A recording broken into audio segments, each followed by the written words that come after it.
السلام عليكم ورحمة الله وبركاته، اخواتي وحبايبي. اتمنى دايما تكونوا بخير ان شاء الله وفي افضل حال. مبدئيا اتمنى تشترك في القناة وتفعل الجرس. ثانيا الف مليون سلامة عليك يا نجم الفنان عمرو سعد. بندعو له بالشفاء العاجل والف سلامة عليك، وان شاء الله ربنا يشيل عنك ولعله خير باذن الله. تاني حاجه عايز اقول لحضرتك، اللهم صل وسلم على سيدنا محمد. صلى على الرسول صلى الله عليه وسلم. اللهم صل وسلم عليك يا حبيبي يا رسول الله. اوعى تنسى الصلاه على حبيبك محمد صلى الله عليه وسلم.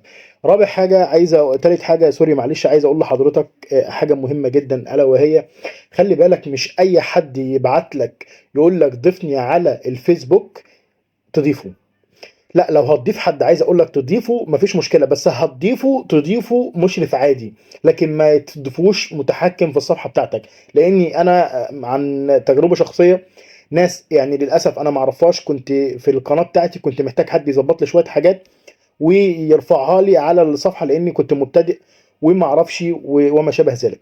فالمهم يعني هو دخل ظبط لي شويه حاجات وعملها لي، بس حد غيره طبعا حبيت ان هو يخش يعمل لي حاجه. للاسف دخلته يشترك سوري دخلته يخش وبقى معايا موجود في القناه، بس بقى موجود مش مشرف، دخلته متحكم. هو قال لي في عندك زر كده هتلاقيه موجود، الزر ده افتحه عشان اقدر اعمل لك اللي انت عايزه. بعد ما دخلته عندي فنمت وصحيت، فلقيت طبعا مبوظ حاجات كتير في القناه، وانا عشان خاطر ما اعرفش وما عنديش معلومه، فلقيته بيقول لي لا، انا هرجع لك اللي انت عايزه، بس مش عارف ابعت لي كذا واعمل لي كذا. فانا جاي اقول لك النهارده مش اي حد تدخله مشرف عندك في القناه او يعمل لك اي حاجه الا لما تكون تثق فيه او تبقى عن تجربه، يعني حد اتعامل معاه وبقى ممكن يبقى مؤهل فعلا ان انت تقدر تامنه ان هو يخش عندك مدير وما يضركش في اي حاجه.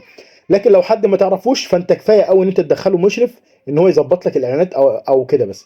لكن خلي بالك عشان النقطه دي كلنا بنقع فيها، وثلاث ارباع الناس ممكن تقع في المشكله دي. وربنا يستر علينا وعليكم. والسلام عليكم ورحمه الله وبركاته. وما تنساش تشترك في القناه وتفعل الجرس عشان يوصلك كل جديد.